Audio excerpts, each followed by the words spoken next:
여보세요? 새벽 2시에 시장이 열릴 거니까 복도급 특실로 주시겠어요?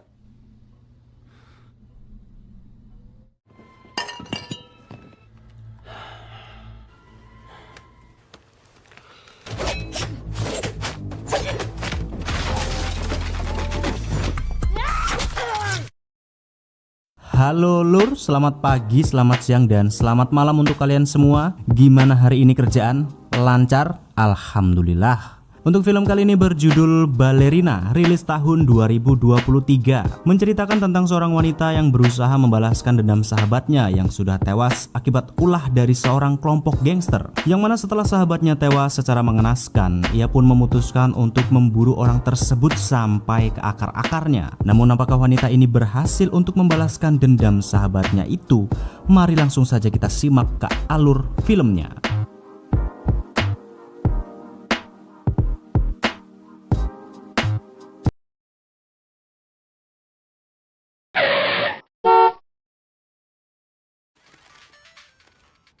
계산하고 드셔야죠.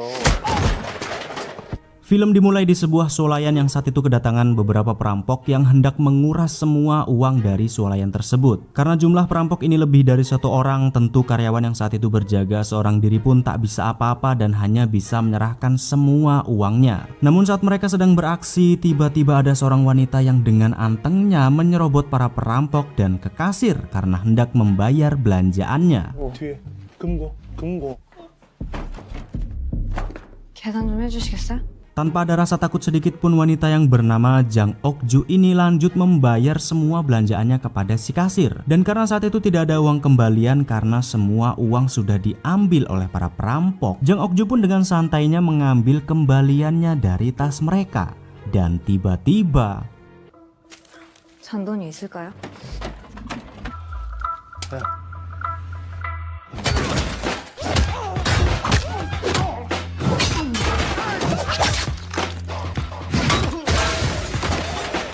까지 계산 좀 해주시겠어요? setelah sampai di rumah, Ok-ju yang saat itu sedang beristirahat tiba-tiba mendapati teleponnya yang berdering. Ternyata malam itu sahabat Ok-ju yang berprofesi sebagai balerina entah kenapa menelponnya, padahal sudah lama sekali mereka tidak berbicara atau berjumpa. Dan karena mereka sudah lama tidak berjumpa, si balerina yang bernama Min-hee meminta Ok-ju untuk datang ke rumahnya karena ada sesuatu yang ingin ia bicarakan. 혹시 지금 시간 괜찮아? 아니야, 안 자고 있었어.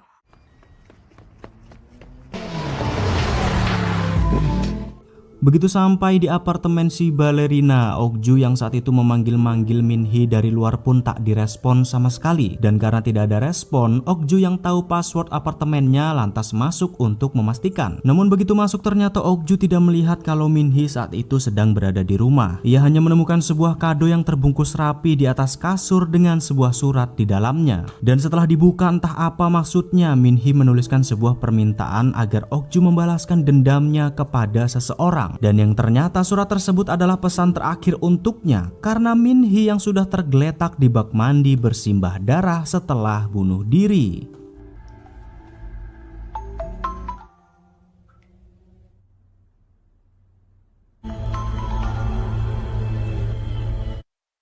Dan kita akan flashback ke beberapa tahun yang lalu saat Ok-ju dan Min-hee bertemu untuk yang pertama kalinya. Pada hari itu Ok-ju yang hendak membeli sebuah kue ulang tahun mampir ke toko roti tempat Min-hee bekerja. Namun saat itu Ok-ju tidak menyadari kalau Min-hee sebenarnya adalah teman sekelasnya dahulu saat mereka masih duduk di bangku sekolah. 남자친구분이세요? 제가 받으시는 분에 따라서 제 생일인데요. 누구야? 유아중학교 2학년 7반 최민희. Setelah bertemu kembali dengan Min-hee teman sekelasnya, mereka pun mampir ke sebuah resto untuk makan malam bersama. Dari sini mereka mulai mengakrabkan diri kembali karena sudah lama sekali tidak bertemu. Pertanyaan default pun terlontar dari Min-hee tentang apa yang sedang dilakukan oleh Ok-ju saat ini atau apa pekerjaannya. Yang ternyata Ok-ju sendiri bekerja di luar negeri, tepatnya dia adalah seorang pasukan khusus yang ditugaskan oleh negara untuk mengawal para tamu-tamu VIP atau orang-orang penting dari seluruh dunia. Yang mana tentu kalau Ok-ju bukanlah wanita biasa. Sedangkan untuk Min-hee, dia saat ini sedang berusaha berlatih sebagai seorang balerina karena hendak menjadi balerina profesional sebagai karirnya. Dan dari sinilah mereka berdua mulai menjalin persahabatan yang begitu erat. 멋있다. 그럼 막 그러게. 이런 건가? 아니, 그런 건 전혀 아니고. 나 발레 해. Setelah sahabatnya tewas dengan sangat mengenaskan, Ok-ju yang begitu murka lantas mencari siapakah orang yang telah membuat Min-hee frustasi hingga nekat mengakhiri hidupnya. Dari sebuah surat yang Min-hee tinggalkan, Ok-ju mendapatkan petunjuk atau link sebuah restoran sushi milik orang yang sudah membuatnya tewas. Dan setelah menemukannya, Ok-ju pun mencoba menghubungi resto tersebut untuk memesan 1 kotak sushi. Namun saat Ok-ju menyebutkan permintaan untuk pesanannya, tiba-tiba orang itu malah mengakhiri pesan mereka.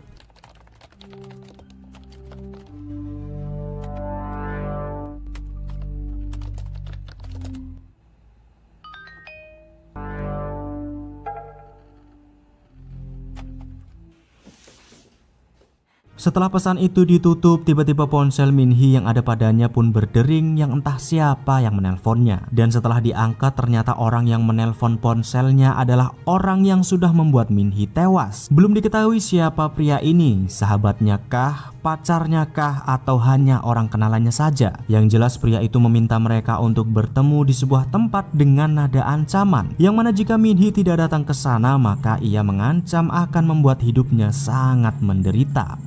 내일 잠수교로 나와. 누굴 볼 시간은 없고 친구들 볼 시간은 있나? 네 가족까지 연다 끊어줄 테니까. Keesokan harinya, Ok-ju yang sudah menerima telepon dari sang pelaku pun datang ke tempat yang sudah ditentukan untuk mencari tahu sosok pria tersebut. Satu persatu orang yang ada di sana tak luput dari perhatian Ok-ju untuk bisa menemukannya. Hingga setelah beberapa menit berlalu, akhirnya Ok-ju pun menemukan orang yang telah membuat sahabatnya tewas, yakni seorang pria yang bernama Choi Pro dengan perawakan tinggi besar dan rambutnya yang gondrong, yang sepertinya ia juga bukanlah orang biasa. Namun tanpa memperdulikan siapakah pria yang bernama Choi ini, Ok-ju pun terus membuntutinya untuk mengetahui tempat tinggalnya.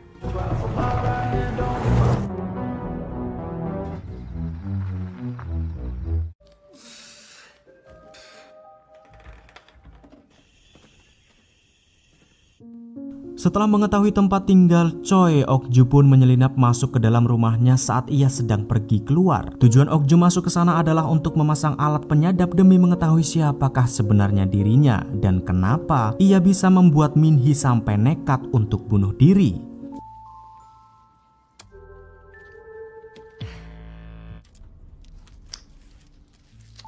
Setelah penyadap dipasang, Ok-ju pun lantas menemukan alasan kenapa sahabatnya itu bisa tewas. Yang rupa-rupanya diketahui kalau si Choi Pro ini adalah seorang pencabul yang sangat gendeng. Terbukti dengan seluruh isi lemarinya yang dipenuhi oleh berbagai alat-alat BDSM. Yang sudah dewasa pasti tahu BDSM. Kalau yang nggak tahu ya udah di skip aja, nggak usah dicari tahu ya.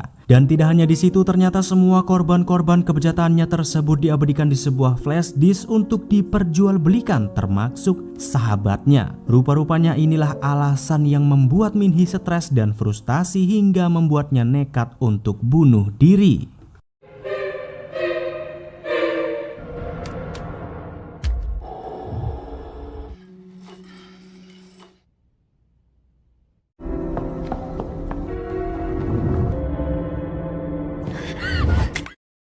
Setelah mengetahui semuanya, Ok-ju yang sudah menyadap seisi rumah Choi pun terus menguasai gerak-geriknya untuk bisa membalaskan dendam Min-hee. Dan di saat sedang menyadap, Ok-ju mendengar kalau keesokan harinya si Choi gendeng akan beraksi kembali mencari korban-korban selanjutnya.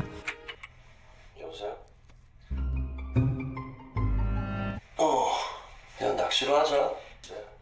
잘 모르겠는데 내일 해보면서 보자 그럼. Setelah mengetahui rencananya, Ok-ju lantas datang ke klub Heaven untuk memancing si Choi dengan berpenampilan seksi agar ia meliriknya. Dan benar saja, setelah datang ke sana, Ok-ju pun bertemu dengan Choi secara langsung dan berhasil menjebaknya. 뭘 누구세요? 제가 술 한 잔 사도 될까요?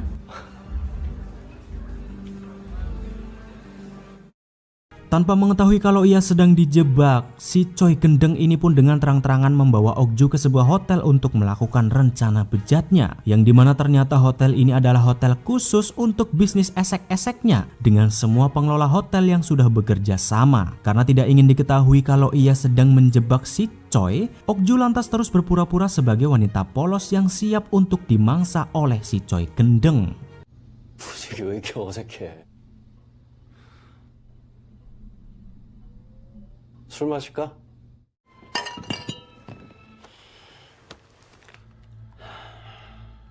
Setelah berhasil membuat Ok Ju pingsan, Choi pun langsung melancarkan aksinya untuk mengeksploitasi tubuh Ok Ju dengan semua alat BDSM yang sudah ia siapkan. Dengan wajah mupeng di balik topengnya, si Choi Gendeng ini lantas perlahan-lahan mulai memvideo seluruh lekuk tubuh Ok Ju sambil menggerayanginya. Namun tanpa disadari ketika Choi hendak beraksi dan melepaskan semua pakaian Ok Ju, tiba-tiba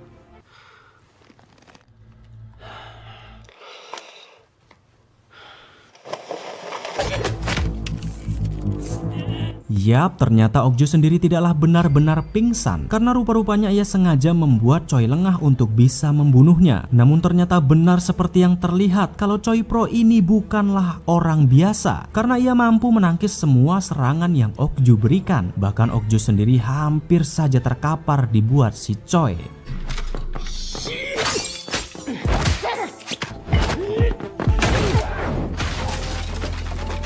Namun walaupun Ok Ju sendiri sangat kesulitan untuk menikam Choi sebagai seorang pasukan khusus yang terlatih, ia pun terus melancarkan serangan bertubi-tubi untuk bisa membalaskan dendamnya. Dan setelah sekian lama pertarungan berlangsung dengan sangat brutal, akhirnya kesempatan Ok Ju untuk bisa menikam Choi pun ia dapatkan dengan langsung merobek pipi si Choi Gendeng sampai tembus ke lambenya. Modaro kono.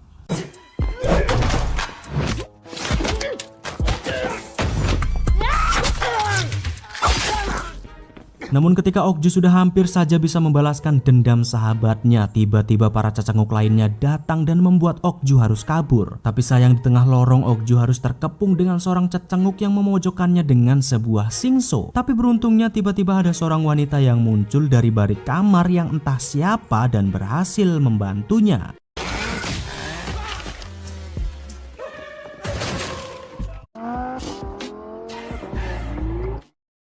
Beberapa hari kemudian ketika Choi yang sudah disuek cangkemnya oleh Ok Ju, anggota gangsternya pun datang ke rumah untuk menjenguknya. Yang rupa-rupanya Choi sendiri adalah seorang gangster yang selama ini menjual berbagai narkoboy dan melakukan perdagangan wanita. Setelah mengetahui kalau Choi terluka dan berbisnis di luar kelompok mereka, bosnya yang kita sebut saja Bos Choi memperingatinya untuk tidak lagi berbisnis di luar kelompok. Bos Choi juga memintanya untuk segera membereskan Ok Ju, wanita yang sudah membuatnya babak belur. 친구야, 요즘 내가 병문안 온 거 같니? 그 여자애는 3일 안에 데리고 와. Sementara itu di tempat lain, Ok Ju yang berhasil selamat bersama si gadis SMA lantas mencoba mengulik lebih dalam lagi tentang apa yang sebenarnya terjadi kepada para wanita yang sudah dieksploitasi oleh si Choi. Ternyata selama ini setelah Choi mengeksploitasi mereka, video-video itu dijual kepada para customernya untuk mendapatkan uang tambahan selain menjual narkoboy. Dan para wanita-wanita ini pun diancam untuk selalu menuruti permintaannya dan selalu membuat video-video yang baru untuk para customernya. Jika tidak mau, maka mereka harus siap video-video itu akan disebarkan di internet. Dan inilah yang membuat Min-hee stres hingga memutuskan untuk bunuh diri. 걔네들을 노예라고 불러요. 뭐긴 뭐예요, 영상들이지.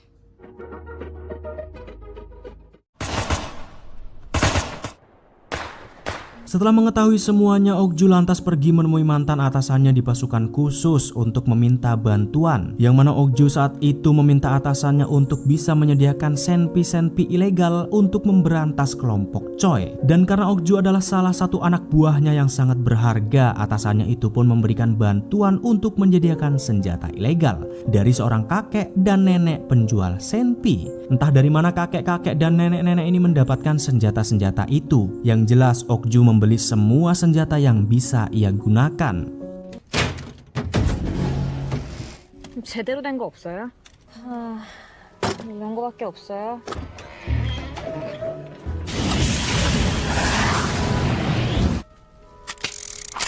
어때? 죽이지? Setelah mendapatkan senjata-senjata untuk memburu kelompok Choi, Okju mulai membersihkan satu persatu senjata tersebut agar bisa digunakan dengan maksimal. Namun saat sedang fokus dengan senjata-senjatanya, si gadis SMA ini malah nyerocos terus dan meminta Okju untuk memberinya satu senjata agar ia bisa ikut memberantas kelompok Choi. Dipikir gampang apa masuk sarang gangster. Dan karena tidak tahan dengan cerocosan si gadis SMA, Okju pun pergi ke swalayan untuk membelikannya sedikit cemilan agar ia tidak ribut terus minta ikut. Namun begitu sampai di rumah, Okju yang tidak menyadari apa-apa lantas dikagetkan karena kelompok Choi Pro ternyata sudah menemukan tempat tinggalnya. 야,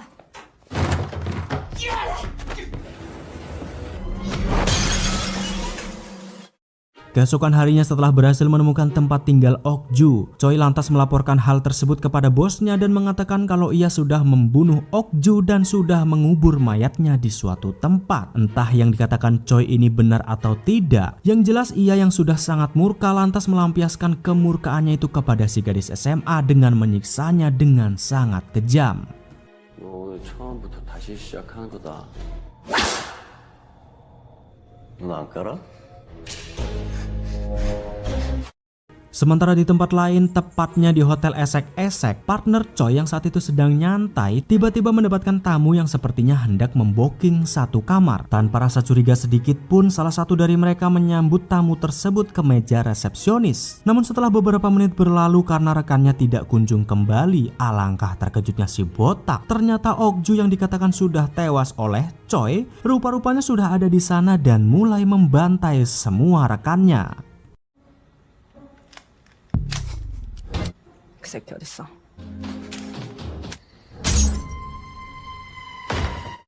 Setelah membantai rekan Choi di hotel, Okju lantas pergi ke sebuah peternakan kuda yakni tempat persembunyian kelompok Choi untuk mulai memburu mereka. Tanpa rasa takut sedikit pun, Okju lantas menyusup ke tempat itu seorang diri dan langsung membantai siapapun yang ditemuinya.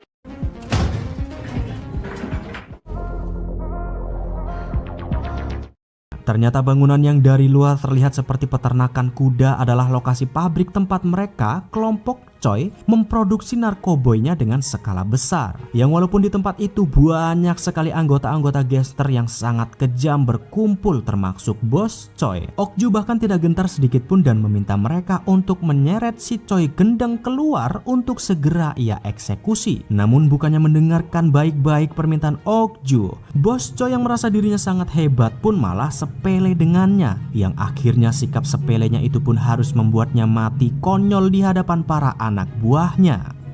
혹시 나한테 말해줄 수 있는 사람 있겠니?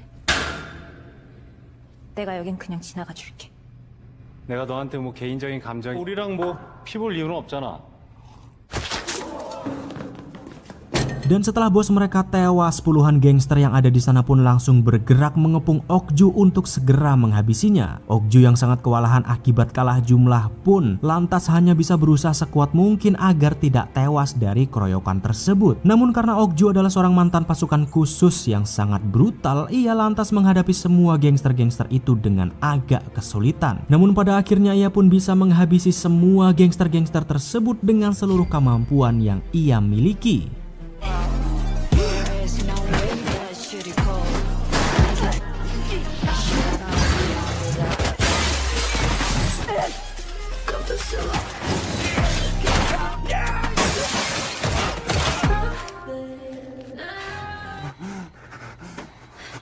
Setelah berhasil melumat para gangster-gangster itu seorang diri, Okju lantas pergi ke sisi lain untuk mencari si Choi demi membalaskan dendam sahabatnya. Namun bukannya si Choi yang ia lihat, Okju malah mendapati si gadis SMA yang saat itu sudah terkapar sangat mengenaskan akibat disiksa habis-habisan oleh Choi dan rekannya. Tidak bisa lagi menahan emosinya setelah melihat si gadis SMA itu terkapar, Okju pun mencoba menghabisi rekan Choi yang saat itu ada di hadapannya. Namun tanpa disadari ternyata Choi Pro sendiri sudah ada di belakangnya dan berhasil menembak Okju dan juga rekannya sendiri.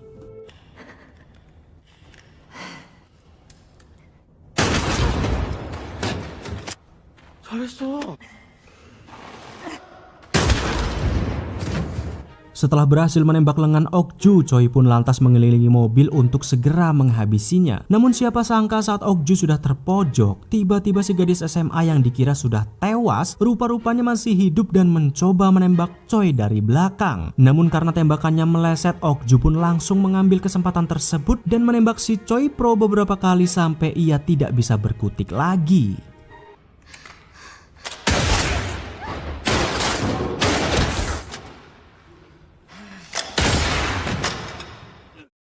Setelah berhasil melumpuhkan si Choi, Okju lantas membawanya ke pinggir pantai untuk segera mengeksekusinya. Choi yang mengetahui kalau ia akan tewas malam itu juga hanya bisa menangis sambil memohon ampun kepada Okju dan meminta penjelasan kenapa ia sampai ingin sekali membunuhnya. Karena Choi sendiri merasa tidak pernah punya salah kepada Okju, dan karena memang Choi tidak tahu kenapa Okju sampai berbuat sejauh itu, ia pun memberitahukan kalau semua yang ia perbuat adalah untuk membalaskan dendam sahabatnya. 나 기억 안 나?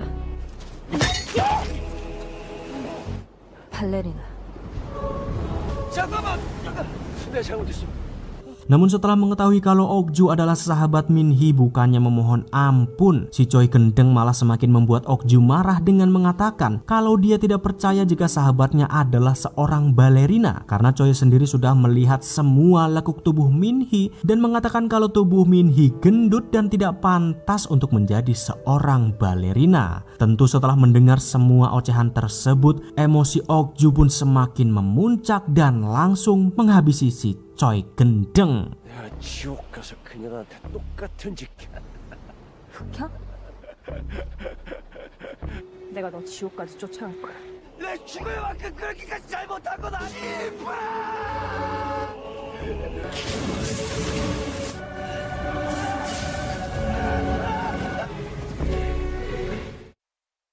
Setelah berhasil membalaskan dendam sahabatnya, Okju lantas kembali ke rumah Choi untuk mengambil semua video-video dari semua korban yang sudah dieksploitasi. Di sana Okju juga menemukan daftar dari para customer Choi Pro yang selama ini menjadi langganannya membeli video-video yang sudah ia buat. Dimana setelah mendapatkan daftar customer Choi, Okju pun memutuskan untuk mencari mereka dan menghabisi mereka satu persatu. Lantas apakah misi Okju bisa berhasil? Yomboh! Karena film Balerina berakhir sampai di sini. Tamat. Itu dia Balerina. Gimana? Mantap tolur? Keren, greget filmnya. Jarang-jarang lo ada film aktor utamanya tuh cewek terus brutal. Seneng aku nonton film kayak gini. Puas penjahatnya mokat tanpa ampun sedikit pun. Nyawa dibayar nyawa. Mantep lah pokoknya. Yaudah segitu aja alur film kali ini. Jangan lupa subrek, like, dan komennya kalau kalian suka. Kalau nggak suka ya nggak mau tahu, harus tetap subrek lah. Wong subrek itu gratis kok. Angelmen kon subrek lo lolur. Yowes lah, selamat beraktivitas kembali. Arigato gozaimashita. Sampai jumpa di alur film selanjutnya. Dan ciao.